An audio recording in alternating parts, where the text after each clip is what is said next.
Hello, hello, hello.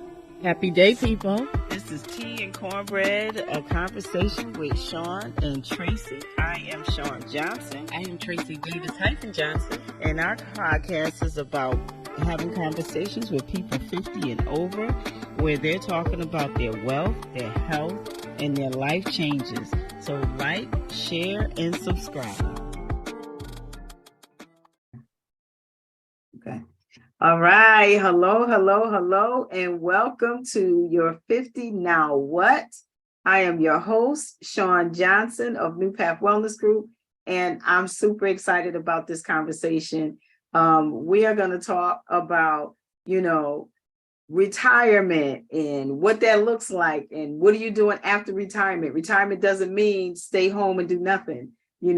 Retirement means live even more. This is the way I think. I can't wait. I think retirement is for grown-ups. I'm not a grown-up yet. So we are going to have this great conversation with my friend Cassandra Fan Pierce.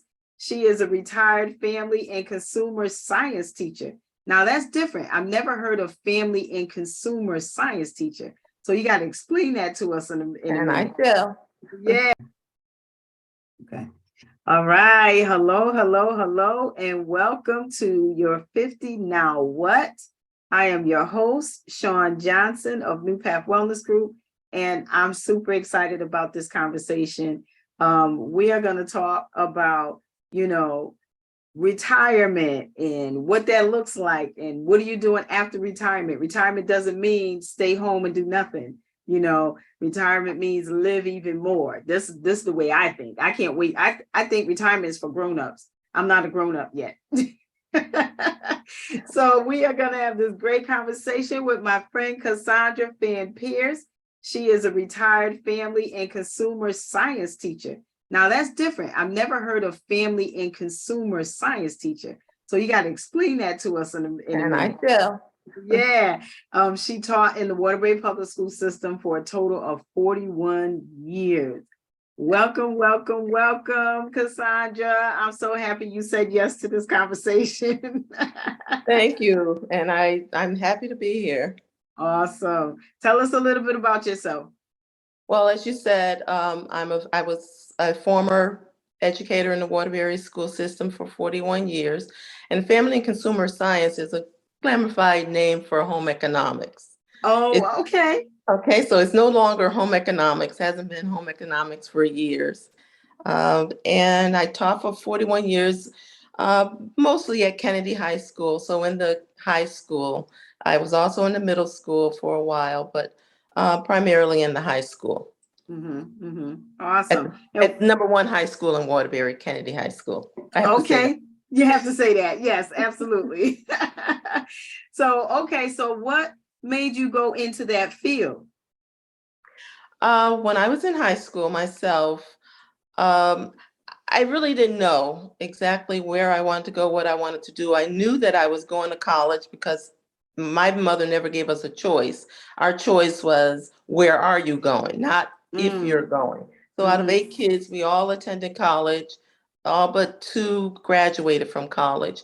And so I had a home economics teacher, Mrs. Nagaro. I still remember her name, 50 something years, but she, sewing, she put me into sewing and I was good at it. You give me, the anything and I can do it right away.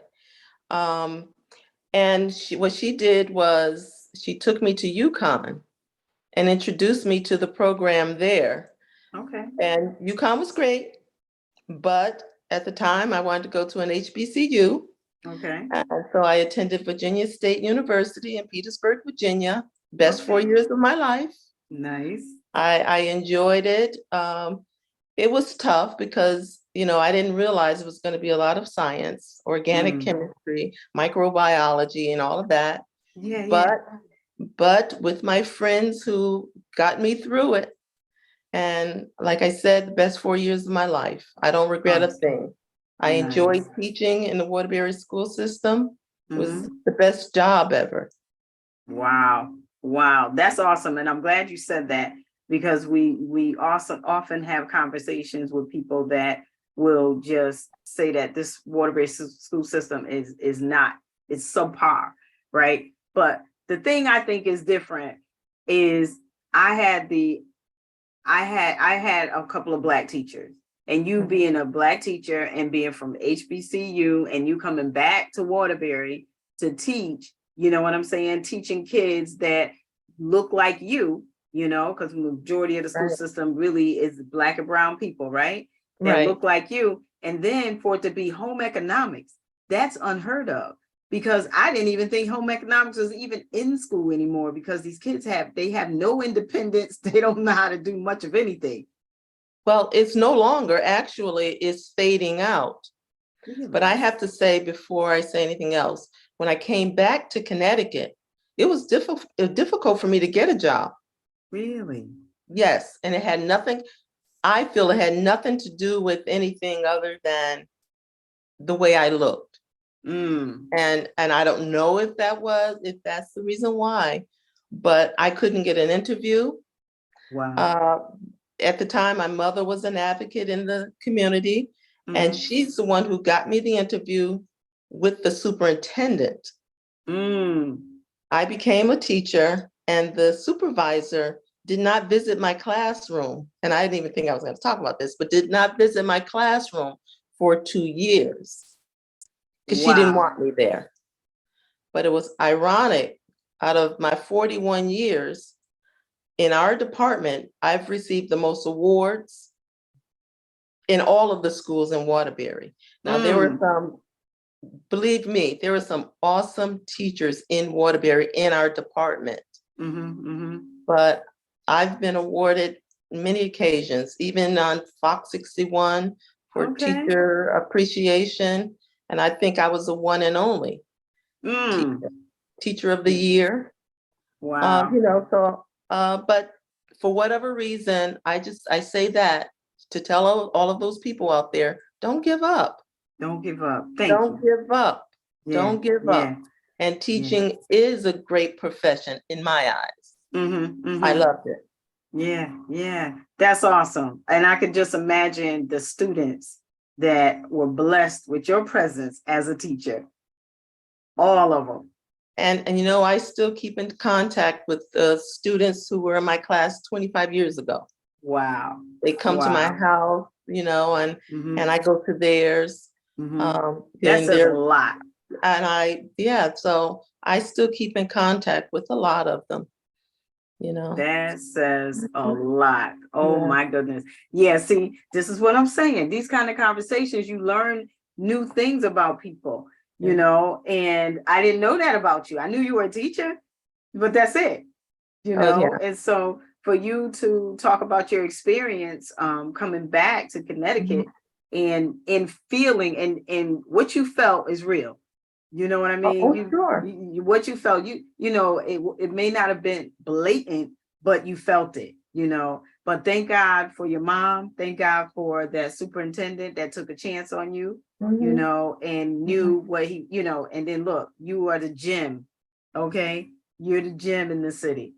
Yeah. Well, I don't know about that, but you are. From me looking on the outside, that's what it feels like. I enjoyed it. Like I said, I had the best 41 years. In fact, if it wasn't for COVID, I think I would still be teaching. Wow. Yeah. So, oh man, this is great. This is great. I mean, because I learned something new about you. Wow. Okay. So let's go into when you turned 50, right? Where were you at that time in your life? What season were you in? When you turned 50, what was one of the things that you did that made a difference in where you are now, and also how you taught? Did you teach differently? Because if you're young and you're teaching, you're gung-ho and you're, doing all the things. And I was talking to someone not too long ago, and I said, sometimes teachers get into these positions because they are excited about what they want to do. And then they get in there, and then it's the politics of it all that kind of dims their light a little bit and keeps them from being who they really are for these kids, or, advocating for the kids. And then you get to a different age, and some people talk about teachers being so mean the older they get, and that doesn't sound like that was you. When I turned 50, I think that was the time that I sort of said, I don't care what people think of me. and that even the students, I think with the students, and I may be wrong, but I thought of them as my children. Okay. I thought of them of when I was in high school. How did I want to be treated? And I didn't have to yell or fuss at them once I closed my door, because I was that teacher who taught. I was that teacher. And when I turned 50, I think I was doing clothing. So I was doing fashion design. Okay. When I was in high school, I had great teachers, but I wanted to teach it differently. I wanted to push them. So I had a fashion show every year. And everything in the show was made or constructed by students. And they love that. In fact, and I know, I want to say around that age, a student was in my class. I have to tell this story, and I hope she sees this. Okay. But a student was in my class, and I would always have the kids get into competitions because schools in Waterbury would never compete. And I got all of my students, and I always put them in competitions where they would go outside of Connecticut. Oh, okay. Right. So it was such a lesson, because this particular student was helping out another student. And I remember saying, why are you in special needs? And she said, because when I was in middle school, I was an A. Two other letters after that. And I said, what do you mean by that? She said, I didn't care. The teachers didn't care about me, so I didn't care. I said, you're a smart girl. You're helping someone else out. So she said to me, I don't know. It's fine with me. So I did the legwork and got her out of special ed, because she didn't need to be there. And there were so many other students who didn't need to be in special ed. And to this day, she's in contact with me. But I never said to her, this is what I'm going to do. Right. I saw her about 3 or 4 years later, and we start talking. And she says, I don't know why they took me out of special ed. I said, I was the reason why. And she cried, tears. She said, for real? I said, yes, because you shouldn't have been in special ed. Because of your behavior, they put you in special ed. Right. And right now, she does well. She does well. I don't want to say too much. Right. Everybody to guess, but she makes high numbers. Okay. Big salary. Okay. And an awesome person, an awesome mother. Wow. An awesome mother. Wow. Yeah. That makes a huge difference for a teacher to just care. They don't understand that's all a kid wants. Yes. Is for someone to care about them. Right. And to advocate for them. She didn't even know you were advocating for them, but she knew you cared. Oh, no. She knew I cared. Like I said, she's visited my home, and, I just talked to her about a month or so ago. Yeah. So we keep in contact. Yeah. That makes a huge difference, especially in Black people's lives, and I'm not, and I'm just gonna say it, in Black kids' lives, that makes a huge difference, because we coming out the gate as the underdog, as the person that, no one sees that will accomplish anything, and this is why we as a people have to be that advocate for each other, period. Starting with the infant all the way to an adult, keeping in contact. That she's a great mom. You knew, Oh, you she's know what I an mean? awesome All mom. of those things. And just imagine if she kept thinking, it's because I wasn't this and that, because you know what I mean? Nobody cared about me. She knew that nobody cared about her. Right. Right. You And she know, just went along with it. and she just went along with it because Just went nobody along with it. advocated for her. But thank God for Oh, you. But I can tell you a lot of stories, but I should. I know. No, that's all right. That's what this is about. You know what I mean? This really is about telling your stories. You know what I mean? Especially those that are empowering. That's the point of it all. Because there's people out there that feel like they're alone. There might be another another Cassandra out there. You know what I mean? That's doing the same thing, but people don't know the backstory. And this is the purpose of this, is like giving a little bit of the backstory so people understand that, it's more than what it looks like on the outside. Oh, sure. But I was always that person. I never went out and said, well, you know what I did. Right. And it was unnecessary anyway. Yeah.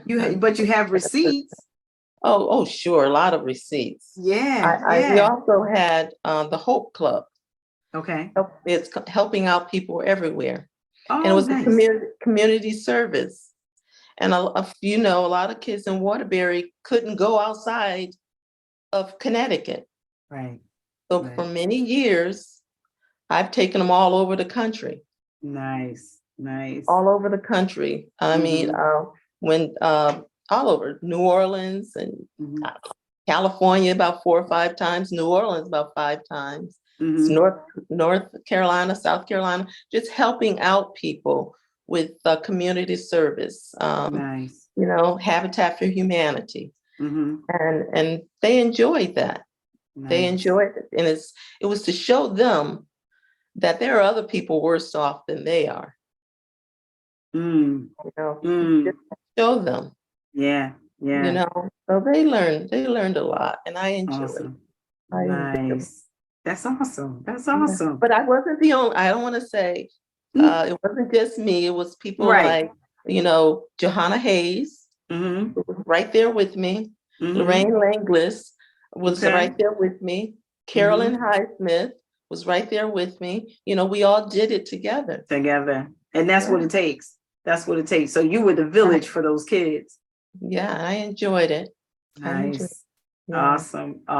All right. Okay, so now we're going to go into where you are now and the things that you're doing for adults and financial literacy and even high school kids. Tell us a little bit about how you got into transitioning from the fashion design and things like that, transitioning from that into financial literacy. Well, maybe about, 8, 9 years ago, a teacher had retired and she was teaching child development. And I never thought about, I'll teach child development. But when she retired, I said, I think it's important. So maybe I'll teach child development. And once I got into it, I always wanted to do things that will just make it more interesting for the students. So I thought about, let me just do a program, financial literacy, because as a parent, you need to know about being financial literate. And I came up with a program. And one of my good friends, she would always say, you need to do something with this because it's a good idea. But I was being observed by one of the VPs, and he said to me afterwards, you can take this a long ways. He said, because that's an awesome program. And the kids would run into class because it was a 3-day program. Okay. They would run into the class because they wanted to finish to see how much money they were going to have left over. So here's COVID. You get COVID, I'm at home, and I'm that type of person. I have to do something at all time. I'm like, I can't just sit. So maybe the first week, I was talking to my girlfriend on the phone, and she said something like, you'll figure it out. You'll find something to do. Well, I wrote a book. Okay. That same day I wrote a book. I put that aside. So for the next, that when kids started going back to school, I didn't want my granddaughters to go back into the school because I thought it was too soon. So for a year, the first year, I decided I wasn't going back teaching. So I let them know. I had retired already, but I was still Mhm. teaching. Mhm. Okay. So I let them know I wasn't coming back because I did homeschool one of my granddaughters. And that was a struggle. That was teaching a second grader was rougher than teaching high school students. Okay. But so what I did was I perfected my financial literacy program. Every day I would get out of my bed and work for about 5 hours every day for about 6 months. Mm. And so I developed this program and I was happy with it. Even now I change it every now and then. But, I know, as a former educator, I noticed that a lot of students in high school just basically didn't know anything. Financial literacy was basically non-existent. And so, let's see, not, well, of course, I knew the effects of, if you didn't know financial literacy, you could be doomed. Mm. And I don't know about you, but in my teens, in my 20s, in my 30s, Mhm. I didn't know anything. I didn't know how to make ends meet. Mhm. I got a paycheck, but then just like anyone else, I would just spend it. I'm working from paycheck to paycheck. Mhm. With my financial literacy program, I cover budgeting, paying bills, just a lot, habits. Habits. Trying to develop a spending habit, Mhm. and a lot of other things that go into my program to ensure financial stability, and Awesome. I know, I thought that it was important to encourage awareness of Mhm. financial literacy, which can or will lay the foundation for a lot of our young teenagers or young Mhm. adults Mhm. to build a stronger, I don't know, money Mhm. habit Mhm. early Mhm. in life to avoid a lot of the pitfalls or the mistakes that lead to lifelong money struggles. Yeah. Yeah. You know, Absolutely. And so with my workshop, I do a lot of hands-on interactive approaches. You Mhm. know, in me thinking about this, I know a lot of people, they have had financial literacy workshops, but it's just talking.